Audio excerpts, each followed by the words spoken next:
No momento que nos nasce, nos maior nang Teresa, para nos nasce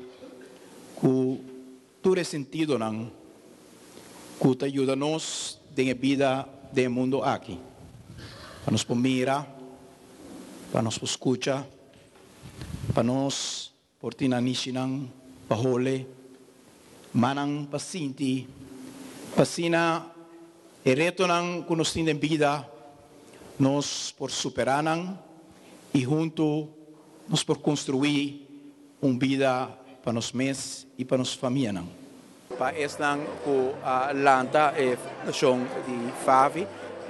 nós queremos que uma sociedade caminha com pessoas que têm coração para por constatar na onda na antigo sacumang, na onda na mesa demonstrar sentido de convivência e solidariedade. Tá uma sociedade que nós somos orgulhosos de ter. E na Aruba, bota mire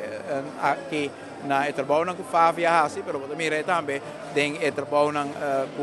nós outra fundação está fazendo, nós organização de voluntários está fazendo trabalho grande e também portava não mira bom, não escuta bom, pero é sentido de estima outro, é sentido de convivência, é sentido de solidariedade, o qual realmente está sendo gente. E graças nesse sentido é coração que agora nós temos Favi e nós temos tanto voluntário que abraça esse que tem reto de por mira e naturalmente ora que está em ambiente assim e vou mirar quantas pessoas tá e atenção de uma maneira Favi, quantas pessoas mesmo que tem reto com na vista, torta dona também de na mesa, a senhora Joy Dunker, que é presidente da organização, que está dona de na mesa para pôr ajuda outro, e sai de uma satisfação grande, com a Aruba, com uma sociedade bondadosa, com convivência e com sentido grande de solidariedade.